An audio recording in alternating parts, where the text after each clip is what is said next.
오늘 저희가 함께 아주 깊이 들여다볼 자료는요. 조덕근 담임 목사님의 설교문입니다. 네, 2026년 1월 4일 예염교회 주일 오전 예배에서 전해진 말씀이고요. 제목은 찾아오시는 하나님, 그리고 본문은 창세기 3장 8절에서 10절입니다. 네, 맞습니다. 이게 인류 최초의 범죄 직후에 하나님이 인간을 어떻게 대하셨는지에 대한 해석이 담겨 있는데 이게 아주 흥미롭더라고요. 자, 이 내용을 한번 제대로 파헤쳐보죠. 네, 이 설교문이 단순히 성경 구절을 그냥 해설하는 데서 그치지가 않아요. 아, 그런가요? 네, 죄를 지은 인간을 대하는 하나님의 태도, 그리고 그 안에 담긴 여러 상징적인 의미를 굉장히 깊게 파고들거든요. 특히 하나님이 아담을 찾아오시는 그 장면의 묘사, 그리고 바람, 소리, 나무 같은 핵심 단어들 있잖아요. 네네. 이걸 신학적으로 연결해서 이게 단절이나 심판이 아니라 관계의 회복을 먼저 시도하시는 하나님의 모습을 아주 선명하게 보여주고 있어요. 오늘 바로 이 부분을 집중적으로 살펴보겠습니다. 좋습니다. 그럼 먼저 그 사건의 배경부터 좀 그려볼까요? 아담과 하와가 그 유명한 선악과를 먹고 하나님의 명령을 어긴 바로 그 직후의 상황이잖아요. 네, 그렇죠. 그러자마자 자신들이 벗었다는 걸 깨닫고 급하게 무화과 나무 잎으로 몸을 가리고는 숨어버리죠. 맞아요. 설교에서는 이게 바로 인간 최초의 범죄 이후에 인간이 보인 첫 번째 반응이라고 딱 짚어주고요. 맞아요. 그리고 여기서 진짜 중요한 건 설교가 이 사건을 그냥 뭐 수천 년 전 옛날 이야기 이렇게만 보지 않는다는 점이에요. 아, 그래요? 오히려 죄를 지은 인간, 그리고 그런 인간을 대하시는 하나님의 뭐랄까 일관된 모습의 원형으로 제시하고 있거든요. 원형이요? 그 단어가 확 꽂히는데요. 조금 더 풀어주시겠어요? 그러니까 이때 나타난 인간의 두려움과 회피, 그리고 하나님의 접근 방식이 그냥 일회성 사건이 아니라는 거죠. 아, 이후 성경 전체, 더 나아가서 인류 역사 속에서 반복적으로 나타나는 아주 중요한 패턴의 시작점, 일종의 프로토타입이라는 거예요. 원형이라는 게 그러니까 단순히 옛날 이야기가 아니고 죄 지은 인간은 숨고 하나님은 다가와서 관계를 회복하려는 이 패턴 자체가 성경 전체, 아니 어쩌면 우리 삶 전체를 관통하는 일종의 청사진이라는 말씀이시군요. 네, 바로 그거예요.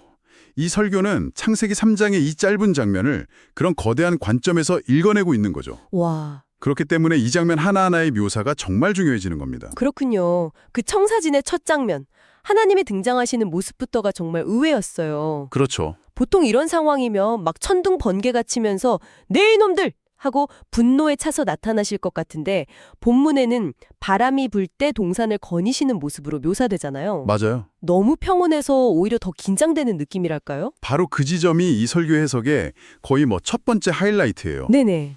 설교문은 히브리어 원어인 루아흐라는 단어에 주목하는데요. 아, 루아흐. 네, 이 루아흐가 아주 재밌는 단어예요. 이게 바람이라는 뜻과 함께 영, 그러니까 스피릿이라는 뜻을 동시에 가지고 있거든요. 와, 같은 단어인데 뉘앙스가 완전히 달라지네요. 정확합니다. 그리고 설교는 여기서 한 걸음 더 나아가요. 이 영을 그냥 영이 아니라 창세기 1장 2절, 그러니까 천지창조 때 혼돈의 수면 위를 운행하던 바로 그 하나님의 영과 연결을 시켜요. 창세기 1장 2절이요?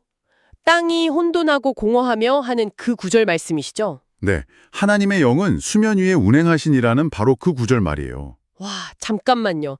그건 진짜 완전 새로운 관점인데요? 혼돈 속에서 질서를 빚어내던 그 창조의 에너지, 그 영이 지금 아담과 하와를 찾아왔다는 말이잖아요. 그렇죠.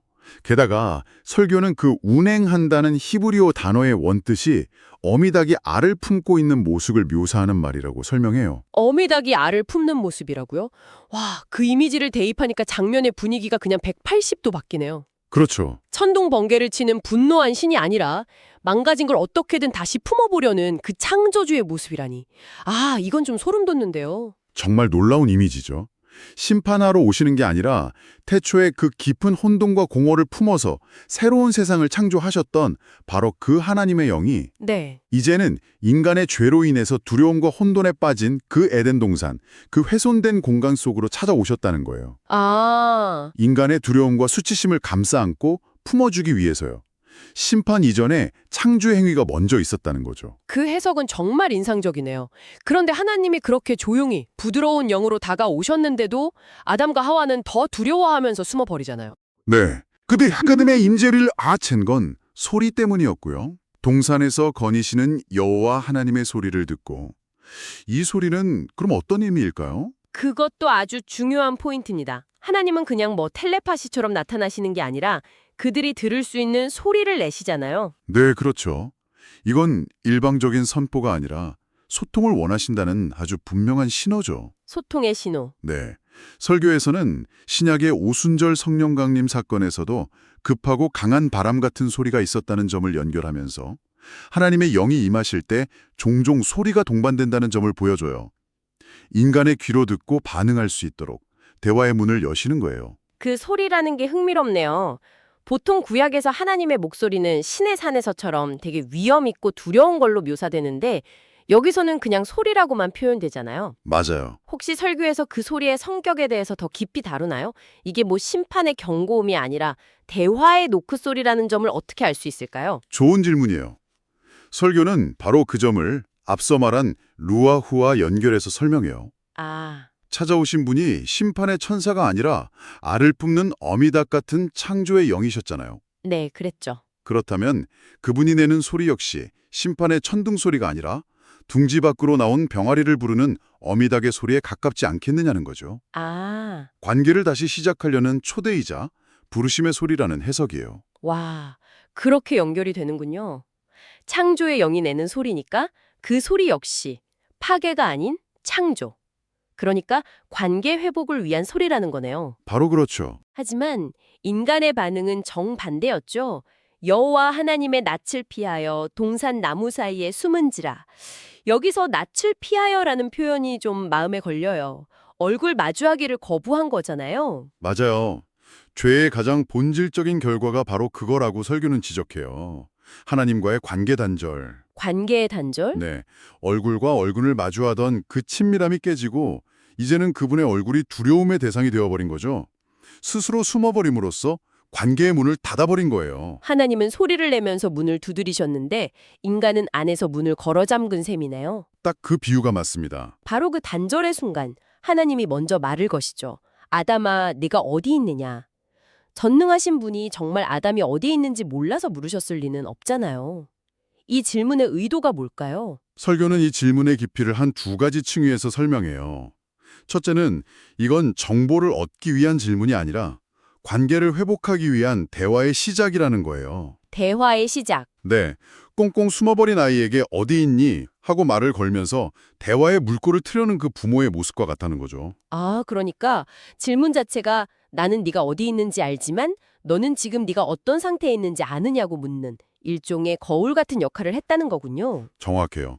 바로 그게 두 번째 의미예요. 아, 네, 네가 어디 있느냐는 질문은 단순히 물리적인 위치를 묻는 게 아니라 그의 실존적, 관계적 위치를 묻는 질문이라는 거죠. 실존적 관계적 위치요. 네, 너는 지금 있어야 할 자리에 있지 않다는 걸 스스로 깨닫게 하는 질문이에요. 하나님과 함께 동행하며 교제해야 할 네가 왜 두려움에 떨면서 내 낯을 피해 숨어 있느냐. 그곳은 너의 자리가 아니라고 일깨워 주시는 거죠. 아, 아담이 끊어버린 관계의 끈을 하나님께서 먼저 다시 이어가려는 사랑의 시도라는 점, 이게 이 설교 해석의 핵심입니다. 그 사랑의 시도라는 말이 참 와닿네요. 결국 에덴에서 쫓아내시는 벌을 주시긴 하지만 그 전에 어떻게든 관계를 붙잡으려 하시는군요. 네. 나중에 가죽 옷을 지어 입혀주시는 모습과도 이 질문이 같은 맥락에 있는 것 같아요. 그렇죠. 그런데 아담이 숨어버린 그 장소, 동산 나무 사이라는 것도 설교에선 그냥 넘어가지 않더군요. 이 나무가 또 다른 거대한 이야기의 시작점이라고요. 네, 맞습니다. 설교의 서사가 이제 클라이맥스로 향하는데 그 중심에 바로 나무라는 상징이 있어요. 나무. 생각해보면 창세기 1장에서 3장 사이에 유독 나무가 많이 등장해요. 뭐 각종 과일나무, 생명나무, 그리고 결정적으로 선악을 알게 하는 나무. 네네. 아담은 나무 열매를 따먹음으로써 범죄했고 이제 나무 뒤에 숨음으로써 하나님과의 관계를 단절시켰어요.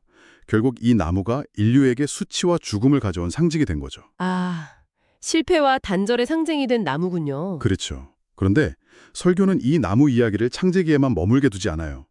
성경 전체를 관통하는 거대한 서사로 확장시킵니다. 어떻게 확장시키죠? 신약 성경 갈라디아서 3장 13절에 나무에 달린 자마다 저주 아래 있는 자라 하였습니다. 라는 구절을 인용하면서요. 잠깐만요. 나무에 달린 자라니? 설교가 지금 창세기의 이 나무를 신약의 어떤 사건과 연결시키려는 건가요? 굉장히 과감한 연결인데요. 아주 과감하죠. 바로 십자가를 의미하는 겁니다. 아, 설교는 예수님을 두 번째 아담으로 칭하면서 이 신학적 연결을 완성해요. 첫 번째 아담은 나무 아래서 불순종하고 숨어서 인류에게 저주와 수치를 가져왔지만 네. 두 번째 아담인 예수 그리스도는 저주의 상징인 십자가라는 나무에 스스로 달리셨다는 거죠. 아, 첫 번째 아담이 나무 아래서 가져온 저주를 두 번째 아담이 나무 위에서 해결했다는 그런 구도네요. 바로 그거예요. 예수가 나무에 달려 저주를 대신 받음으로써 첫 번째 아담이 나무 아래서 얻게 된 수치를 가려주고 아담처럼 두려움에 숨어있던 모든 인간을 다시 빛으로 하나님 앞으로 불러내셨다는 해석을 제시하는 거죠. 와, 죄의 시작이었던 나무가 구원의 상징인 나무로 그 의미가 완전히 역전되는 순간이에요. 와, 이건 정말 장대한 서사네요. 실패의 상징이었던 나무가 구원의 도구가 되었다는 발상이 정말 놀랍습니다. 그런데 이야기는 여기서 끝나지 않아요. 또 있나요? 네. 설교는 성경의 맨 마지막 책인 요한계시록 22장을 언급하면서 이 나무 서사의 대미를 장식합니다. 요한계시록까지요? 네. 그곳에 보면 천국 보저로부터 흐르는 강 좌우에 생명나무가 있다고 나오거든요. 에덴 동산에서 잃어버렸던 바로 그 생명나무죠. 아, 결국 십자가라는 나무를 통해 잃어버렸던 그 생명나무로 가는 길이 다시 열렸음을 보여주면서 이 거대한 그림을 완성하는 거예요. 정말 대단하네요. 한편의 설교가 창세기부터 요한계시록까지 나무라는 이 키워드 하나로 꿰뚫어 버리는군요. 네, 그렇죠. 오늘 살펴본 이 설교문 정말 깊이가 남다른 것 같습니다. 정리를 좀 해보자면 창세기 3장의 사건을 통해 죄를 지은 인간을 버려두지 않으시고 오히려 먼저 찾아오셔서 관계 회복을 시도하시는 하나님의 모습을 그리고 있어요. 맞습니다. 분노와 심판이 아니라 알을 품는 어미닭처럼 부드러운 영으로 다가오시고 또 대화를 시도하시죠. 이런 모습에서 임마누엘, 즉 우리와 함께 계시는 하나님의 원형을 발견할 수 있다는 게 이 설교의 핵심 메시지인 것 같고요. 맞아요. 그리고 설교는 이 모든 이야기가 과거의 아담과 하와에게만 국한된 것이 아니라고 힘주어 말해요. 아, 현재 우리에게도 네. 범죄한 그들에게 찾아오셔서 저주에서 벗어나는 길, 생명나무로 가는 길을 보여주신 하나님은 오늘날 우리에게도 동일하게 찾아오셔서 은혜를 베푸시고 생명의 길을 보여주시는 분이라고 강조하죠. 그렇다면 이 설교가 우리에게 던지는 마지막 질문은 아주 명확해지는군요. 네, 바로 그 질문으로 돌아가게 되죠. 하나님의 첫 번째 물음, 네가 어디 있느냐? 네, 이 질문이 단순히 아담의 물리적 위치를 묻는 것이 아니었다는 걸 오늘 우리는 깊이 살펴봤어요. 그렇다면 한번 생각해 볼 문제예요. 만약 이 질문이 오늘 바로 당신의 물리적 위치가 아닌 당신의 관계적이고 영적인 상태를 묻는 것이라면 아, 네가 어디에 있느냐라는 그 물음 앞에 당신은 어떤 대답을 할 수 있을까요?